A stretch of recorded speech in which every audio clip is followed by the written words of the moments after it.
बोलो जयकारा बोल मेरे श्री गुरु महाराज की जय। श्री नंगली निवासी भगवान की जय। श्री परमहंस दयाल जी महाराज की जय।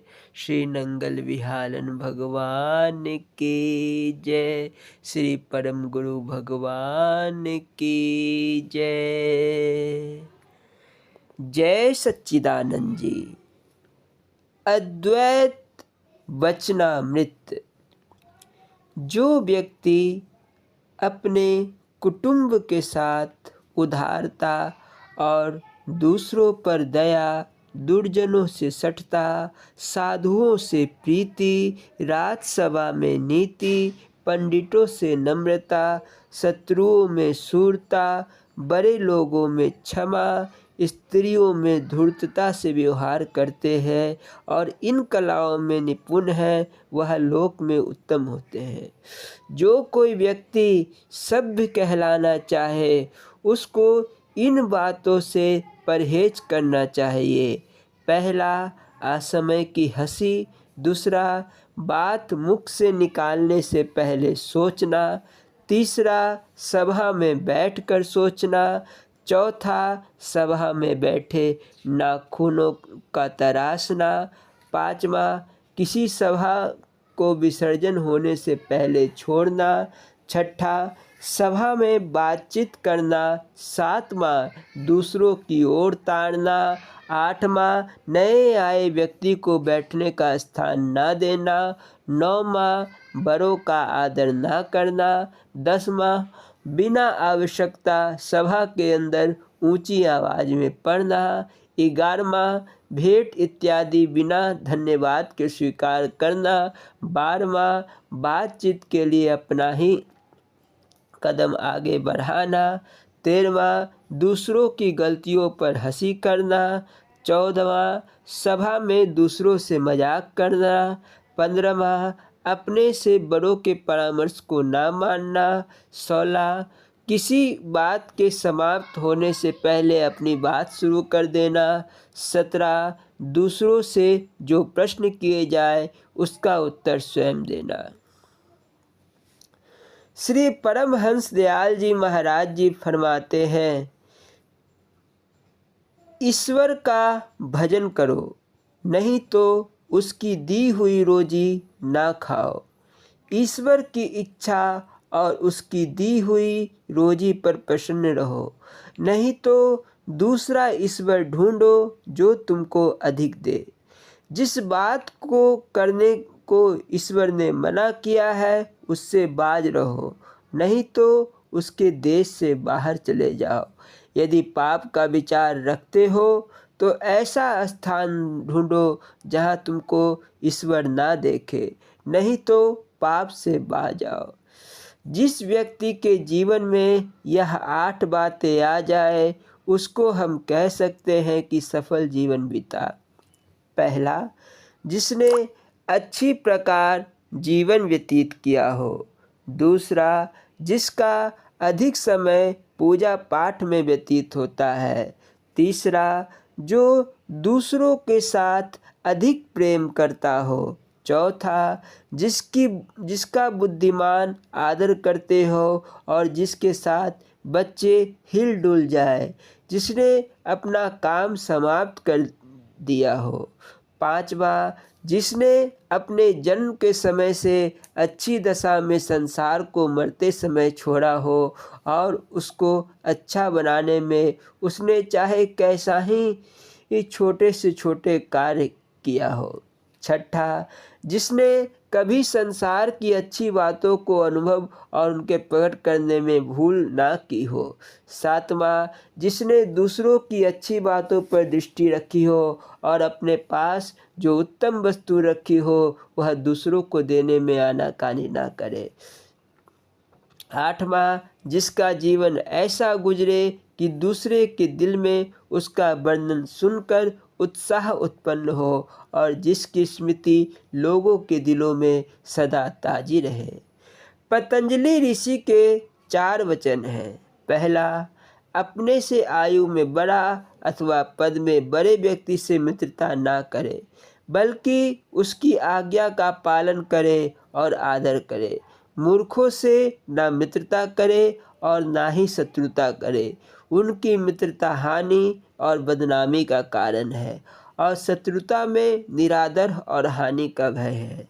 दूसरा, अपने से निम्न श्रेणी के व्यक्ति के साथ मित्रता न करे, नहीं तो वह अपनी निर्धनता प्रकट करके तंग कर देगा और उससे पीछा छुड़ाना कठिन हो जाएगा और मित्रता भी स्थिर न रहेगी। उन पर दया करे। तीसरा, जो व्यक्ति धन, विद्या, आयु और श्रेणी में समान हो, उससे मित्रता करना चाहिए। ऐसी मित्रता स्थिर रहेगी। चौथा, ब्राह्मण विद्या से, क्षत्रिय बल से, वैश्य धन से और शूद्र आयु के कारण आदर करने के योग्य है और अच्छे कामों से सब आदर दिए हैं। बोलो जयकारा बोल मेरे श्री गुरु महाराज की जय। श्री स्वरूप दर्शन पाठ, पगाला आश्रम।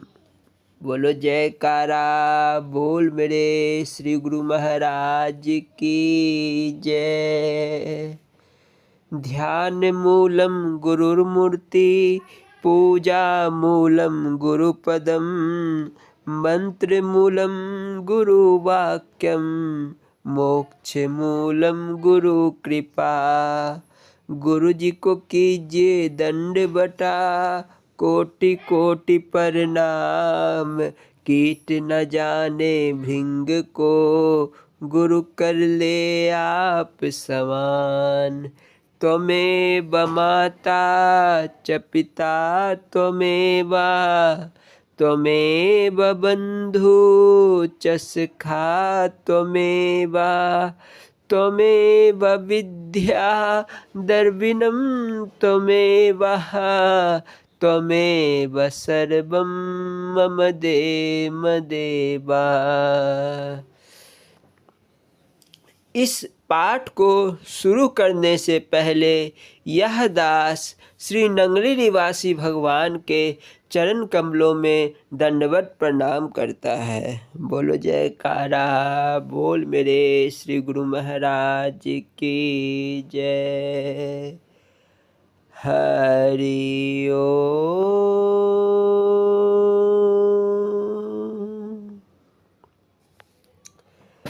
पगाला आश्रम। चकौरी से श्री महाराज जी सितंबर सन 1931 में पगाला आश्रम जिला गुजरावाला जाने के लिए तैयार हुए। चकौरी से दाता दीनदयाल जी भक्तधारी शाह जी के निवास स्थान गांव पोसाल जिला गुजरात में पधारे।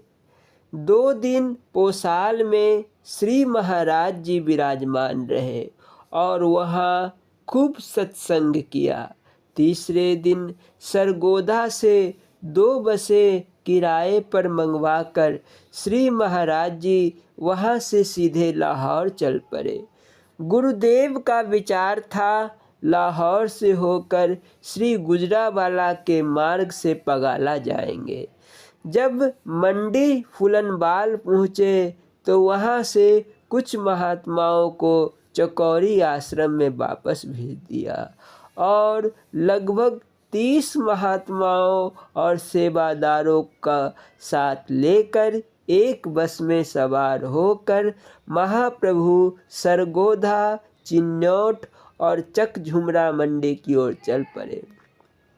जो ही चिन्नौट के समीप जपिया गांव के पास पहुँचे तो चलते चलते मोटर का इंजन खराब हो गया और बस रुक गई। वहाँ से 4 तांगे किराए पर लेकर श्री महाराज जी चकझुमरा पहुँचे। लाहौर जाने वाली पहली गाड़ी निकल चुकी थी। उन दिनों श्री महाराज जी की सेवा में यह दास स्वामी अभेदानंद जी तथा कई अन्य महात्मा जन भी साथ थे। उस क्षेत्र में श्री महाराज जी के काफ़ी प्रेमी थे, परंतु जब श्री महाराज जी किसी प्रेमी के घर नहीं जाना चाहते थे, दूसरी गाड़ी आने में काफ़ी देर थी। इसीलिए श्री महाराज जी स्टेशन के समीप गन्ने के खेत में एक आम के पेड़ के नीचे विश्राम करने लगे। यहाँ श्री महाराज जी ने दास के साथ एक अद्भुत लीला की। श्री महाराज जी ने मुझे 5 रुपये तांगे वाले को देने के लिए कहे। जब मैंने तांगे वाले से किराया पूछा तो उसने 3 रुपये मांगे। मैंने उसे 3 रुपये दे दिए। जब मैं श्री महाराज जी के पास पहुंचा तो उन्होंने किराए के विषय में पूछा तो मैंने कह दिया, श्री महाराज जी 3 रुपये मांगे थे, मैंने उसे दे दिए हैं। इस प्रकार 2 रुपये गुरु दरबार की सेवा के बचे हैं। मेरी यह बात सुनकर श्री महाराज जी बहुत क्रोधित होकर कहने लगे, अच्छा, तुम्हारा गुरु वह तांगे वाला है, मैं नहीं, क्योंकि तुमने उसकी बात मानी है, मेरी नहीं। मैंने तो कहा था कि उसे 5 रुपये देने हैं, परंतु तुम तो अपनी चतुराई पर प्रसन्न हो रहे हो कि गुरु दरबार के 2 रुपये बचा लिए हैं, परंतु तुम यह नहीं जानते कि गुरु आज्ञा का निरादर करके तुमने अपनी कितनी हानि की है। भविष्य में कभी ऐसा काम ना करना। मैंने श्री महाराज जी से बार बार हाथ जोड़कर अपने अपराध की क्षमा मांगी। इतने में गाड़ी का समय हो गया। श्री महाराज जी चक झुमरा स्टेशन पर पहुँचे। वहाँ श्री महाराज जी के प्रेमी सेवक बाबू साधु राम जी टिकट कलेक्टर उसी स्टेशन पर नियुक्त थे, बल्कि उस समय गेट पर खड़े होकर टिकटें दे रहे थे। ऐसा अवसर देखकर दास ने प्रार्थना की, श्री महाराज जी, यहाँ के लोग आप ही का दर्शन करेंगे, सब आपको जानते हैं। बाबू साधु राम जी भी गेट पर खड़े हैं। यदि सबको पता चला तो यहाँ की सर्वसंगत दर्शन के लिए दौड़ी आएगी। फिर प्रेम के वशीभूत होकर आपको यहाँ रुकना पड़ेगा, वरना गाड़ी निकल जाएगी। लाहौर जाना भी परम आवश्यक है, क्योंकि वहाँ के प्रेमियों को सूचना दे रखी है। इसीलिए आप कृपा करके गुप्त रूप से आप इन प्रेमियों से छुपकर गाड़ी तक पहुँच जाएं तो अच्छा रहेगा। दास की विनती सुनकर श्री महाराज जी हंसकर बोले, यद्यपि हम किसी पर प्रकट ना हो तो हमको कौन पहचान सकता है। यह श्री महाराज जी का गहन संकेत था, परंतु दास अपनी अज्ञानता बस उसे ना समझ सका। मैंने फिर श्री चरणों में प्रार्थना की, सतगुरुदेव जी, भला आपको कौन नहीं जानता। चाहे आप कितना ही छिपो, फिर भी जिन लोगों ने पहले आपके दर्शन किए हुए हैं, फिर इतनी साधु मंडली तो देखकर जान जाएंगे कि श्री सतगुरुदेव महाराज जी भी इनके साथ अवश्य होंगे। फिर वह लोग आपको जाने नहीं देंगे तथा आज के दिन भी आपको यहाँ रहना पड़ेगा। श्री महाराज जी ने फिर कहा, हमें यहाँ कोई नहीं पहचानता।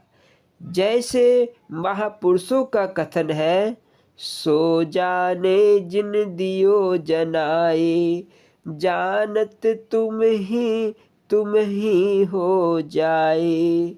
बस फिर क्या था, और कोई क्या पहचानता। विशेष रूप से बाबू साधु राम जी तथा अन्य कई लोग जिनको दास भली भांति जानता था, और वह लोग भी जानते थे, क्योंकि वहाँ से थोड़ी दूर ही भकरे वाली आश्रम थी और उस समय स्टेशन पर विद्यमान थे। उन्होंने कई बार श्री महाराज जी के दर्शन किए हुए थे। जब सतगुरुदेव ने ऐसी माया फैलाई कि उस समय किसी ने न जाना कि कौन आया और कौन गया। दाता दीनदयाल जी गाड़ी में जाकर विराजमान हो गए। जब स्वामी अभेदानंद जी गेट से गुजरने लगे तो बाबू साधु राम जी ने उनसे पूछा, आजकल श्री महाराज जी कहाँ विराजमान है?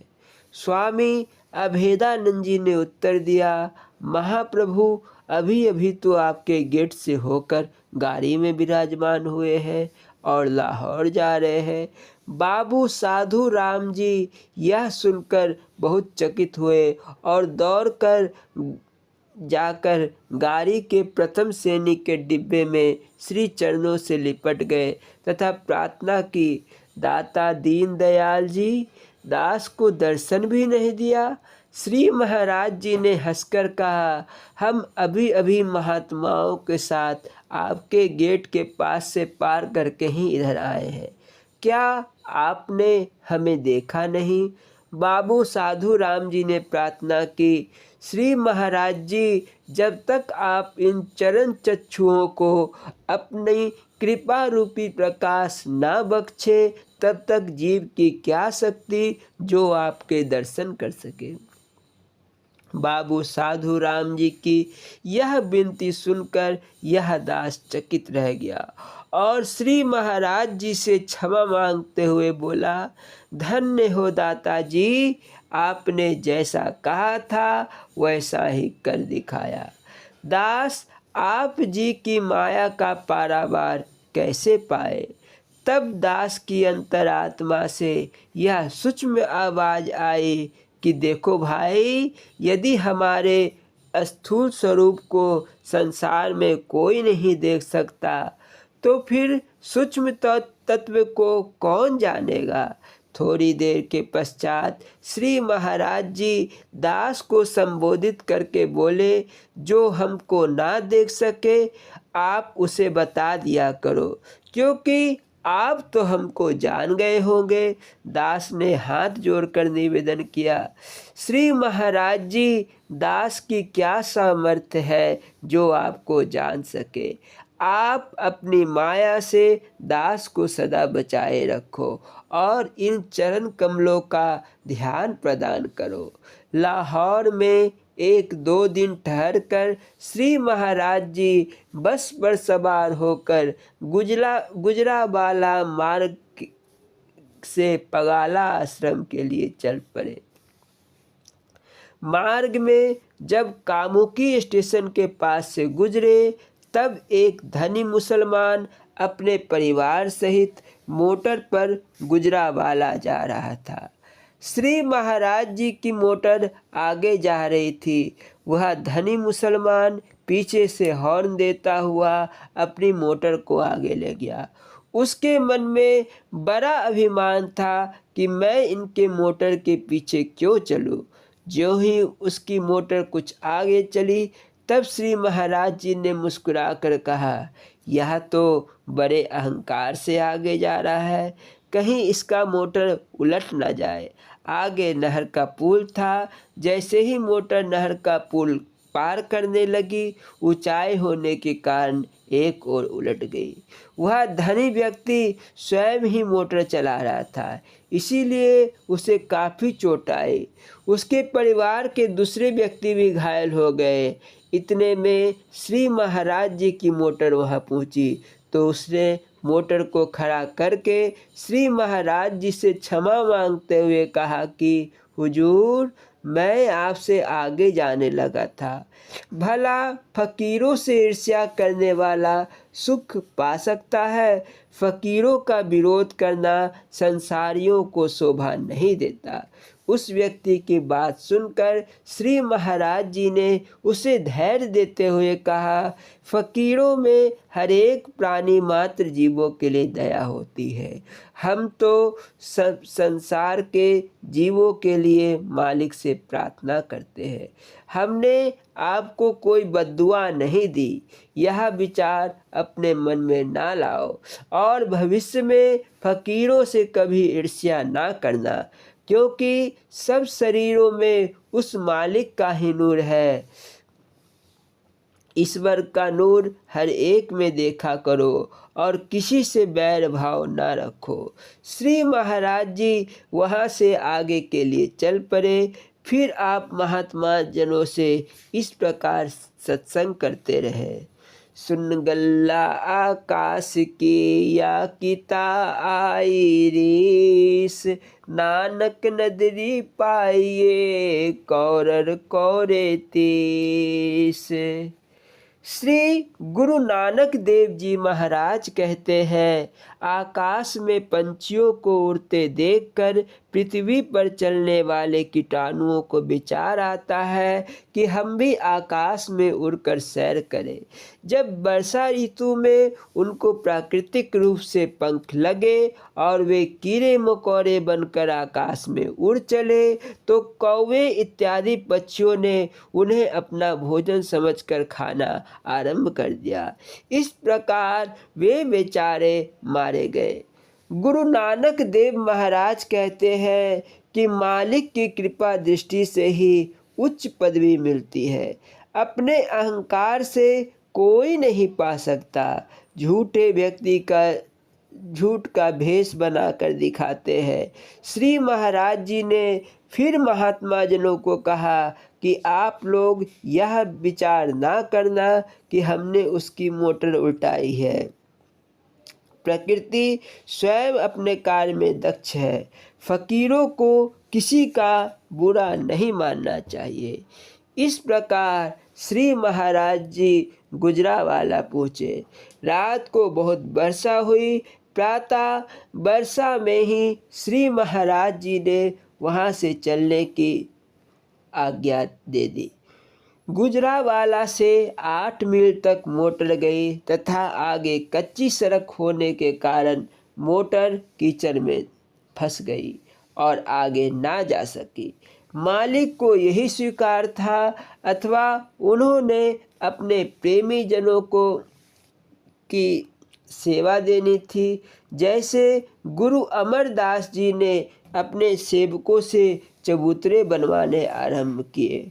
उन्होंने यह आज्ञा दी कि जिसका चबूतरा हमें पसंद होगा उसी पर बैठेंगे। सेवा का शौक सबको हो गया।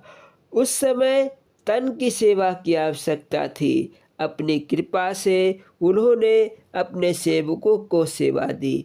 अपनी मनमति से सेवा करना कुछ और होता है और गुरु आज्ञा से सेवा करने में कुछ और भेद होता है। सारा दिन चबूतरे बनते थे। फिर गुरु अमरदास जी आज्ञा देते कि यह सब गिरा दिए जाए, हमको पसंद नहीं। फिर वह चबूतरे गिराकर नए बनने आरंभ हो जाते।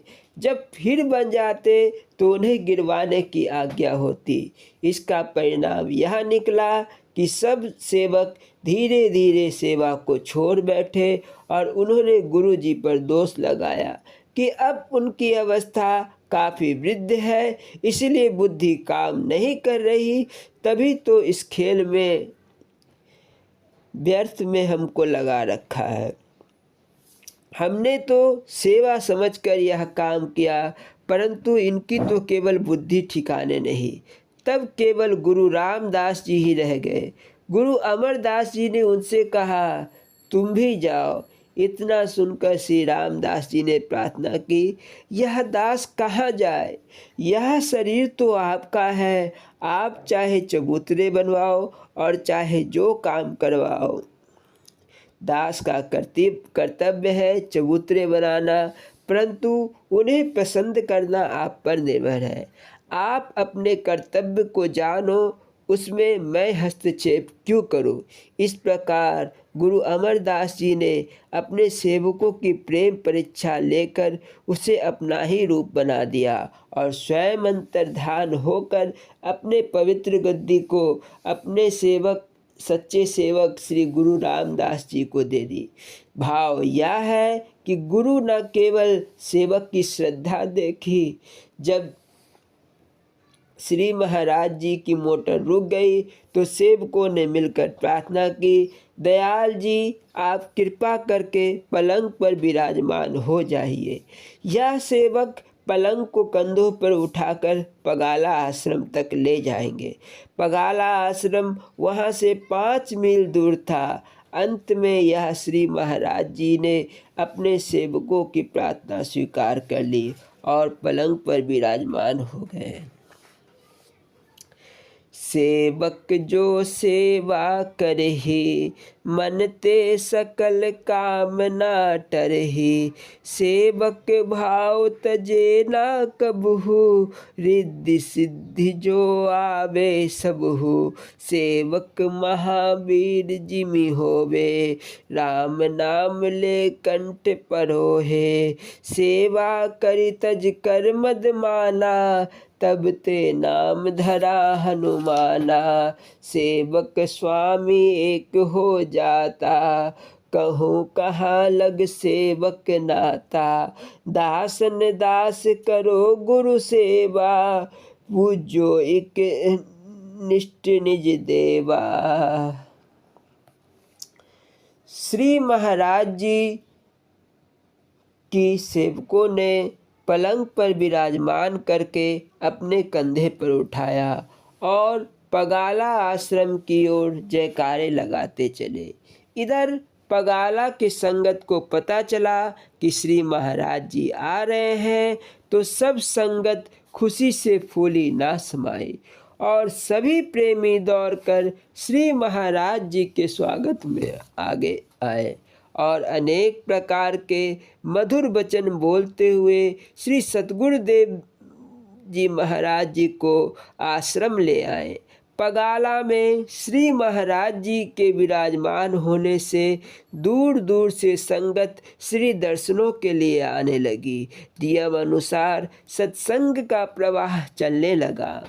उन दिनों सेठ जमीयत राय जी, जो कि करेला जिला लाड़काना सिंध प्रांत के निवासी थे और जिनको स्वामी बैरागानंद जी द्वारा सद्गुरु शरण प्राप्ति हुई थी, बगाला में श्री महाराज जी के दर्शन करने के लिए यहाँ आए।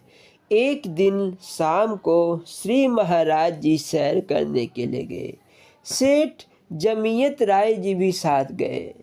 श्री महाराज जी के साथ काफ़ी संगत होती थी।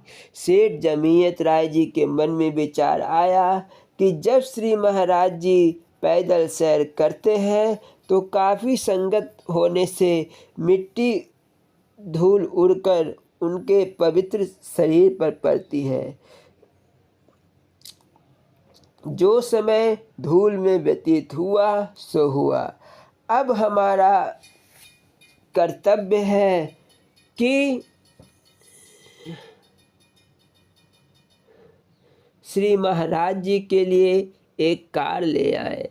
ऐसा विचार करके सेठ जी ने स्वामी बैरागानंद जी से प्रार्थना कि उनकी विनती श्री महाराज जी से स्वीकार करा दे। सेठ जमीयत राय जी ने सर्व संकट में उठकर दाता दीन दयाल जी से हाथ जोड़कर यह प्रार्थना की कि दास को कार लाने की आज्ञा दी जाए। श्री महाराज जी बोले, हम फकीर लोग हैं, मोटर की जहाँ आवश्यकता पड़ती है किराए पर आ जाती है। हम अपने पास मोटर रखना पसंद नहीं करते।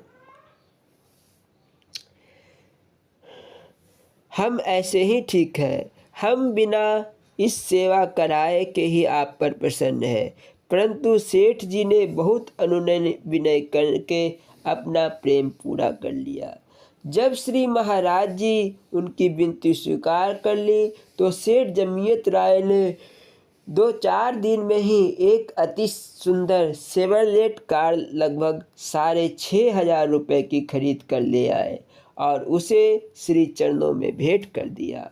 कार चलाने की सेवा भक्त प्यारा लाल जी लाहौर निवासी करने लगे। श्री महाराज जी के नित्य प्रति कार पर सवार होकर जाने लगे। एक दिन शाम को श्री महाराज जी पगाला आश्रम से सैर करने के लिए चले तो सब संगत कार के चारों ओर खड़ी थी और खुशी से भजन संकीर्तन हो रहा था। उस समय एक माता अपने छोटे पुत्र को उठाए संगत में खड़ी थी। दैव योग से उसने बच्चे को अपनी गोदी से नीचे उतार दिया। भजन सुनने में मगन हो गई। बच्चा खेलता हुआ कार के अगले पहिए के नीचे चला गया। इतने में श्री महाराज जी ने कार चलाने की आज्ञा दी। जब कार चली तो पहिए के नीचे आने से बालक की बड़ी जोर से चीख निकली। उधर उस माता ने शोर मचाया और रोने लगी, हाय मेरा पुत्र मर गया। श्री महाराज जी ने तत्काल कार रुकवाई और जब नीचे से देखा तो सबके आश्चर्य का कोई ठिकाना ना रहा। अब उन्होंने पहिए के नीचे आकर भी बच्चे का वैसा ही पाया। उसे कोई चोट तक ना आई। बच्चे ने वैसे ही डर के चीख मारी थी। यह अद्भुत चमत्कार देखकर सब लोग श्री महाराज जी की अद्भुत महिमा गाने लगे। श्री महाराज जी कहने लगे, यह तो आपके प्रेम का फल है, हमने थोड़े ही उसको बचाया है। जब कुछ रोज हुआ सत्संग, भक्त जनों के मन हर रंगे। एक दिवस का हाल सुनाओ, निजमति से कछु लीला गाओ। थी संक्रांत को संगत आई, दूर दूर से पुरुषा माई। संगत से आंगन भरपूर, बीच बिराजे आप हुजूर। आई तब एक पुलिस अचानक, भक्तन के मन समय भयानक। अंतर्यामी जानन हारे, हंस हंस कर वचन उचारे। कहो भैया तुम कैसे आए, खरे खरे जो बैठ न पाए। यूं बोला अब सर कर त्रासा, सुनो कहे जो दासन दासा। जब कुछ दिन श्री महाराज जी का सत्संग हुआ तो बाहर से काफ़ी संगत आने लगी। उसूल की संक्रांति के दिन तो आश्रम में एक मेला सा लग गया। श्री महाराज जी पलंग पर विराजमान होकर सत्संग कर रहे थे। स्वामी बैराकानंद जी श्री महाराज जी को चबल झुला रहे थे। महाप्रभु इस चौपाई पर सत्संग कर रहे थे। रही भावना जिनकी जैसी, प्रभु मूरत तिन देखी तैसी। इतने में पुलिस की एक गारत, जिसमें पुलिस कप्तान, थानेदार और काफ़ी सिपाही थे, अकस्मात आश्रम में आ गए। यह लोग अपनी मोटर कुछ दूर खड़ी करके आए। श्री महाराज जी ने उन्हें कहा, आगे आ जाओ। वे आगे आकर खड़े हो गए। तब श्री महाराज जी ने उनसे पूछा, कैसे आना हुआ है? पुलिस कप्तान ने उत्तर दिया, श्री महाराज जी, हम एकांत में आपसे कुछ पूछना चाहते हैं। गुरुदेव बोले, आपने जो कुछ पूछना हो सर्व संगत के सामने पूछो। हम संत हैं, चोर नहीं। हम संगत को संशय में नहीं डालना चाहते। पुलिस कप्तान ने कहा, श्री महाराज जी, कुछ ऐसी बातें हैं जो आपकी शान के विरुद्ध है। श्री महाराज जी ने कहा, आपको जो कुछ पूछना है सबके सामने पूछो। हम प्रसन्नतापूर्वक सब बातों का उत्तर देंगे। पुलिस कप्तान बोला, यहाँ हजारों व्यक्तियों का प्रतिदिन लंगर चलता है, उसके लिए धन कहाँ से आता है? आपकी आमदनी कम है और खर्च अधिक प्रतीत होता है।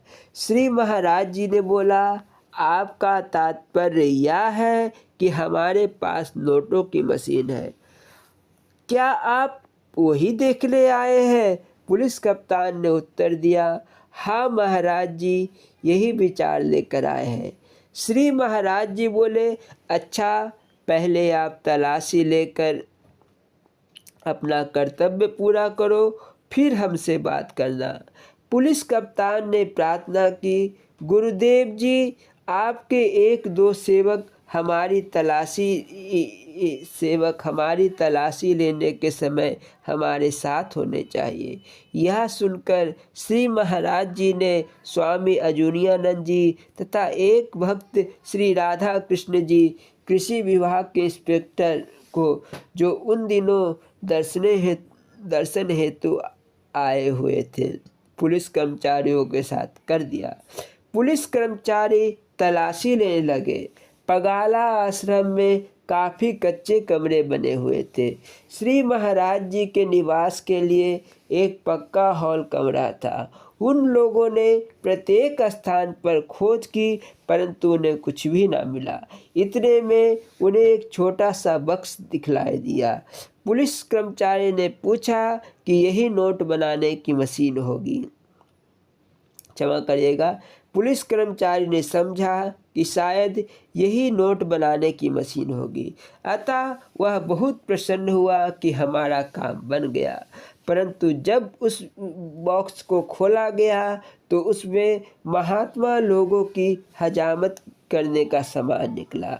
वह लोग बहुत लज्जित हुए। उन्हें केवल महात्माओं के वस्त्र, थैले और लंगर का कुछ सामान ही आश्रम में दिखाई दिया।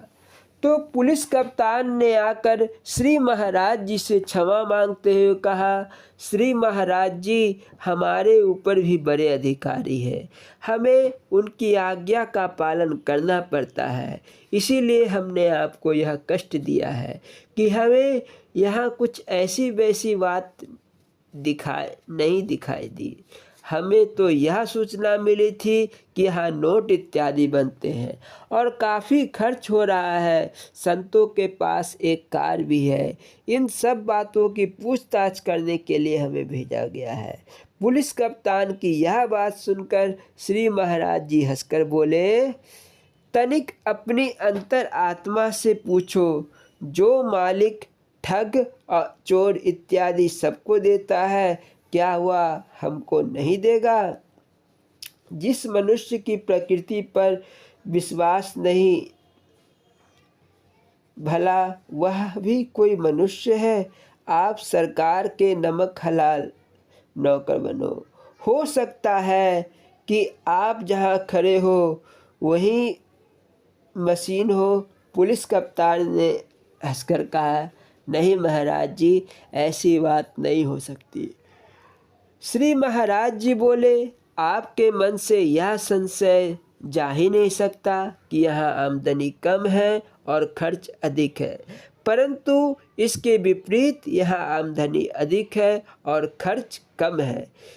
अब इस बात का प्रमाण उपस्थित करते हैं। तब श्री महाराज जी ने जिला दीदार सिंह जी के भक्त बेले शाह को आवाज़ दी। भक्त भोले शाह हाथ जोड़कर संगत में खड़ा हो गया। श्री महाराज जी कहने लगे, भक्त भोले शाह, तुम मेरे आगे झूठ ना बोलना। तुमने आज कितनी रुपया भेंट की है? भक्त भोले शाह ने कहा, दाताजी 51 रुपये। फिर श्री महाराज जी ने एक दो और प्रेमियों को खड़ा करके पूछा कि आपने कितने रुपए खर्च किए हैं। तो उनमें से किसी ने 21 तो किसी ने 11 रुपये बताए। श्री महाराज जी भक्त भोले शाह को संबोधित करके बोले, तुमने लंगर में ऐसे कितने समय की रोटी बना खाई है। उसने उत्तर दिया, सतगुरुदेव जी मैंने 3 समय दो दो रोटियां खाई है। श्री महाराज जी बोले, अच्छा भाई बताओ कि तुम्हारी रोटी के कितने पैसे बने। उसने उत्तर दिया, लगभग 4 आने। तब श्री महाराज जी पुलिस कप्तान को संबोधित करते हुए बोले, इस भक्त ने 41 रुपये हमें भेंट किया और 4 आने के लंगर से रोटी बनाई, क्षमा करिएगा रोटी खाई। अब आप ही बताइए कि मेरी आमदनी अधिक है या अधिक खर्च। जिस नोटों की मशीन को आप ढूंढते हो वह मशीन मेरे भक्त ही है।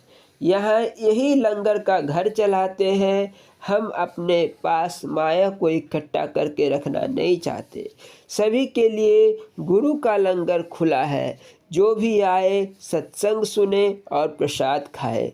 आप स्वयं अनुमान लगाइए कि यह गृहस्थी लोग केवल 2-4 दिन के लिए हमारे पास आकर ठहरते हैं। जितना भी लंगर से खाते हैं उससे दुगनों रुपया भेंट करके जाते हैं। हमारे रोकने पर भी नहीं रुकते। रही इस मोटर कार की बात, तो यहाँ के नंबरदार जी से पूछ लो कि यह कार एक सेठ जी जो हमारा सेवक है जमियत राय करेला निवासी ने भेंट की है। हम पैदल सैर पर जाते थे तो उन्होंने अपना प्रेम पूरा करने के लिए यह सेवा की है। यदि आपको इसकी आवश्यकता है तो ले लो, हम पैदल ही चल लिया करेंगे। तब पुलिस वाले ने कहा कि वास्तव में प्रकृति यह स्वयं का कार्य कर रही है। वह लोग मूर्ख हैं जो फकीरों से झगड़ते हैं। इसके पश्चात इस पुलिस कर्मचारी ने कहा, श्री महाराज जी ऐसा सुना गया है कि यहाँ कई साधु लोग सुट्ठा गांजा इत्यादि पीते हैं। श्री महाराज जी ने कहा, यदि आपका दिल मानता है तो ठीक है। आप स्वयं सोचें कि जो साधु नशीले पदार्थों का सेवन करके साधु कहलाते हैं वे भी भला साधु हैं। हम तो ऐसे साधुओं को साधु नहीं कहते और ना ही ऐसे साधुओं को अपने पास रखते हैं। तब उन पुलिस कर्मचारियों ने विदा होने की आज्ञा मांगी। वे 50 रुपये श्री महाराज जी को भेंट करके पगाला आश्रम से विदा हो गए। जब वे अपनी मोटर के पास पहुँचे तो मोटर में पेट्रोल समाप्त हो चुका था। आसपास कहीं पेट्रोल नहीं था, इसीलिए वह पेट्रोल मांगने आश्रम में गए। श्री महाराज जी ने उनको काफ़ी पेट्रोल दिया। श्री महाराज जी की यह लीला देखकर सब संगत उपस्थित ने बड़ी प्रसन्नता पूर्वक श्री महाराज जी की जय जयकार बुलाई। एक दिन शाम को कुछ भक्तों और साधुओं के साथ श्री महाराज जी सैर कर रहे थे। एक प्रेमी बोला, श्री बाला सिंह जी ने श्री महाराज जी का मार्ग रोक लिया और प्रार्थना की, श्री महाराज जी मेरी भेंट स्वीकार करें। यह थोड़ा सा दूध है, आप इसे भोग लगाएं। यह कहकर उसने दूध का भरा बर्तन श्री महाराज जी के आगे कर दिया। 1-2 महात्माओं ने उसे रोकना चाहा और कहा, क्या तुम पागल हो जो इस प्रकार कच्चा दूध बिना गिलास के श्री महाराज जी को अर्पण कर रहे हो। श्री महाराज जी ने यह सुनकर उन महात्माओं को झड़क कर कहा, तुम इसके प्रेम को नहीं जानते। किस प्यार और भावना से इसने दूध भेंट किया है। तब श्री महाराज जी ने उस बर्तन में से 1-2 बूंद दूध पी लिया और कहा कि अच्छा प्रेमी, अब हम खुश प्रेमी अब तुम खुश हो तो क्या हम सैर को जाएं? प्रेम की दिव्य मूर्ति, सादगी के भंडार, बाला सिंह ने विनती की। हाँ महाराज जी, आप सैर पर जाइए। आपने बड़ी कृपा की कि मेरी तुच्छ भेंट को स्वीकार कर लिया। पगाला आश्रम से एक बार श्री महाराज जी वेदांत केसरी स्वामी राम तीर्थ जी की पुण्य जन्मभूमि मोराली वाला गए। महाप्रभु ने उस घर को भली भांति देखा। जहाँ शहंशाह राम ने अपनी बाल लीलाएं की थी। मोराली वाला से दाता दीनदयाल जी पगाला लौट आए। लगभग 2 महीने पगाला आश्रम में विराजमान रहकर श्री महाराज जी कवरपट आश्रम, जिला मिंट गुमरी में पधारे। बोलो जयकारा बोल मेरे श्री गुरु महाराज की जय। अगले अध्याय कवरपट सम्मेलन पर का श्रवण एवं मनन किया जाएगा। बोलो जयकारा बोल मेरे श्री गुरु महाराज की जय।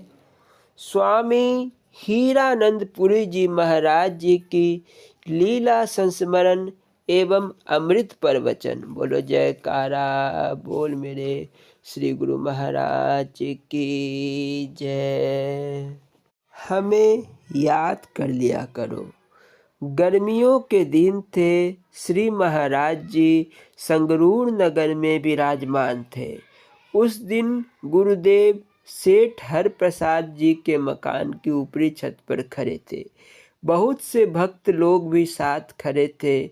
उसी समय सेठ हरप्रसाद जी से मिलने जुलने वाला एक आदमी आया और श्री महाराज जी से कहने लगा कि मुझे प्रेत आत्माएं बहुत तंग करती है।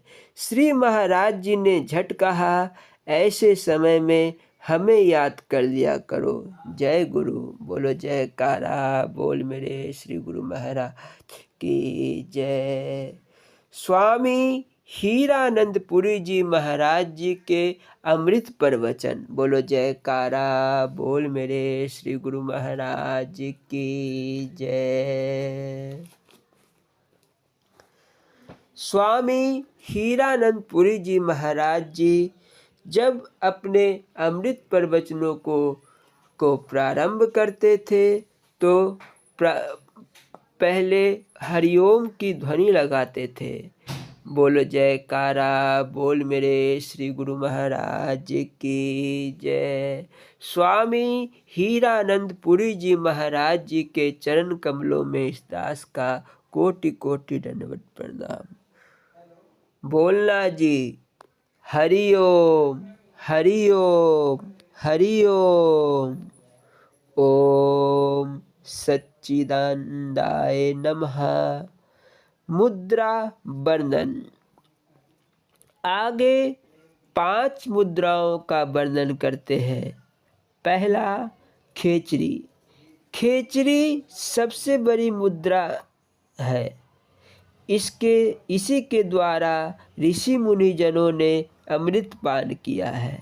जीवा के नीचे की नस को तीक्ष्ण शस्त्र से छेदन करके उस छेदन की हुई जगह पर हरड़, कत्था और सेंधा नमक का चूर्ण दिन में कई बार मलना चाहिए।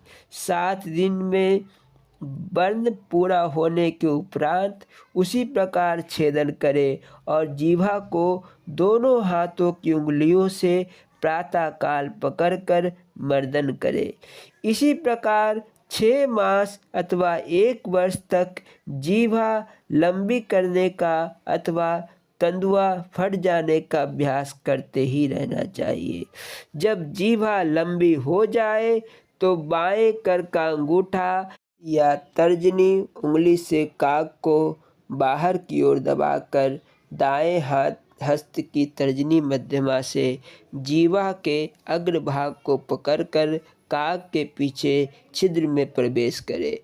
ऐसा नित्य अभ्यास करने से रिद्धि सिद्धि और योग की सिद्धि होती है। 10वें द्वार से अमृत प्राप्त होता है, कंठ नहीं सूखता, मन इधर उधर नहीं जाता, आलस्य नींद नहीं आती, प्यास नहीं सताती, जब तक कि जीभा ऊपर लगी रहे। यह प्राणायाम में बहुत सहायता देती है और ध्यान में भी ब्रह्म ज्योति का शीघ्र ही साक्षात दर्शन होता है। यह खेचरी मुद्रा योगियों की माता है। दूसरा, भूचरी मुद्रा। भूचरी मुद्रा है, इसका नासिका में निवास है। प्राण अपान की गति को एक करके अथवा प्राण को हृदय में ही स्थापन करके गुदा से अपान को लाकर प्राण के साथ एक कर दे। इस प्रकार संयम के साथ नित्य ही ध्यान करने से प्राण अपान की एकता हो जाए तो चंचल मन स्थिर हो जाता है। गुदा द्वार में बाएं पांव की एड़ी से बंद लगाकर सिद्धासन करे। पुनः मन और पवन को ऊपर त्रिकुटी गगन की ओर ले जाए। इस प्रकार अपान ऊर्ध्व गति होकर शनै शनै प्राण ही हो जाता है। यह मन का तप है। इस भूचरी मुद्रा के अभ्यास करने से मन शीघ्र ही अंतर्मुख होकर समाधि का आनंद प्राप्त करता है। तीसरा, चांचरी मुद्रा। चांचरी मुद्रा का वर्णन करते हैं, जिसका निवास नेत्रों में है।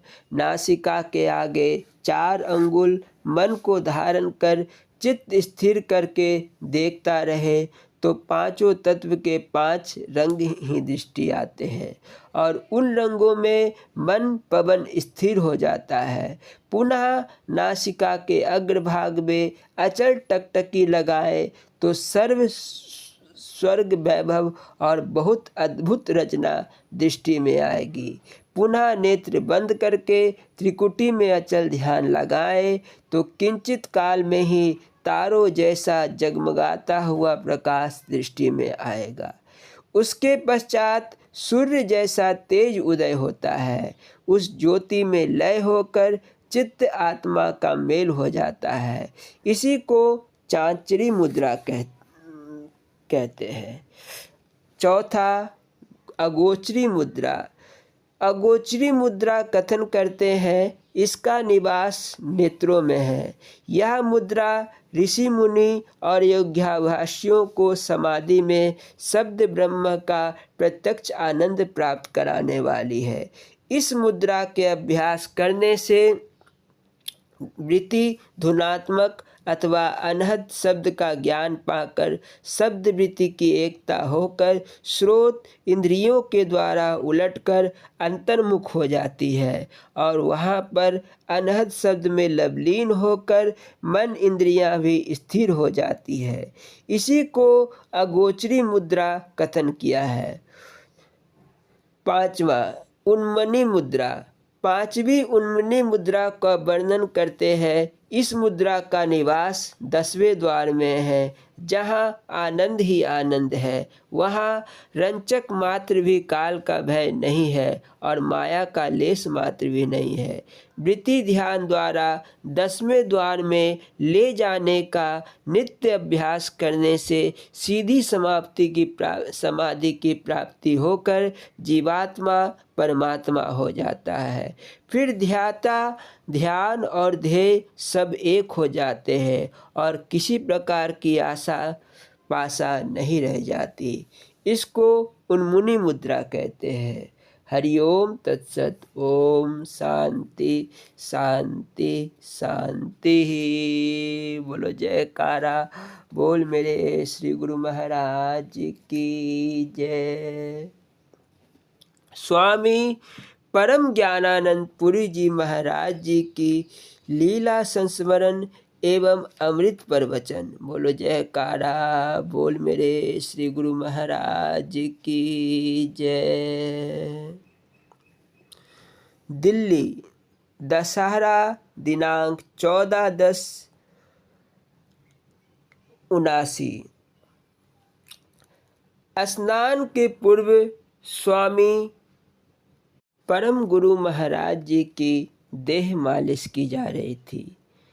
सेवा में भाई महेश जी एवं भैया श्यामनंदन जी थे। सुबह से ही महाराज जी विशेष अंतर्मुख थे, मानो वे अपने आप से में कुछ कह रहे हो। एकाएक बोल पड़े, आज दशहरा है, लंका में भयंकर युद्ध चल रहा है। प्रचंड आसुरी मायावी शक्तियों के साथ एक ओर रावण अमोघ अस्त्र शस्त्रों का प्रहार कर रहा है, तो दूसरी ओर नारायण के अवतार श्री राम उस पर अजस्र बाण वर्षा कर रहे हैं। दोनों शिव के ही उपासक हैं। युद्ध में अपनी अपनी विजय के लिए वे शंकर का स्मरण कर रहे हैं। रावण पक्ष के असंख्य वीर योद्धा भगवान के हाथों मारे जा चुके हैं। आज रावण की बारी है। पूरी शक्ति के साथ दोनों एक दूसरे पर प्रहार कर रहे हैं।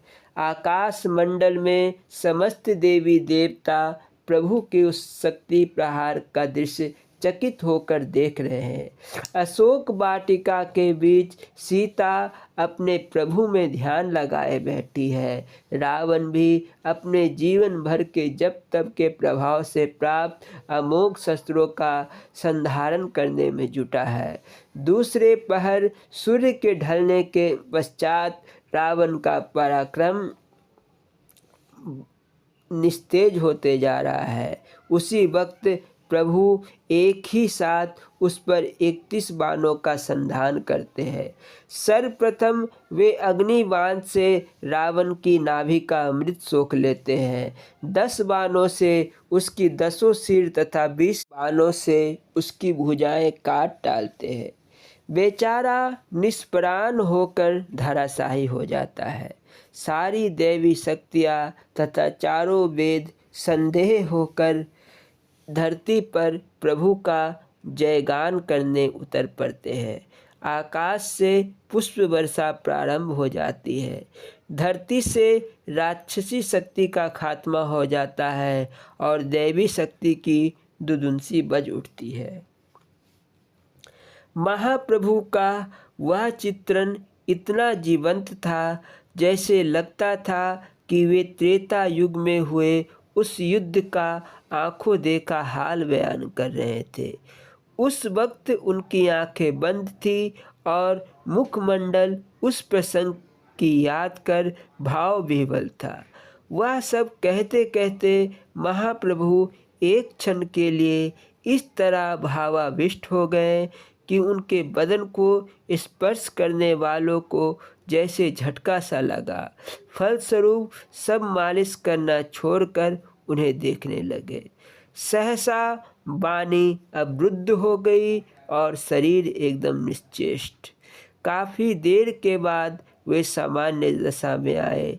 तब उन्हें स्नान कराया गया। बोलो जयकारा बोल मेरे श्री गुरु महाराज की जय।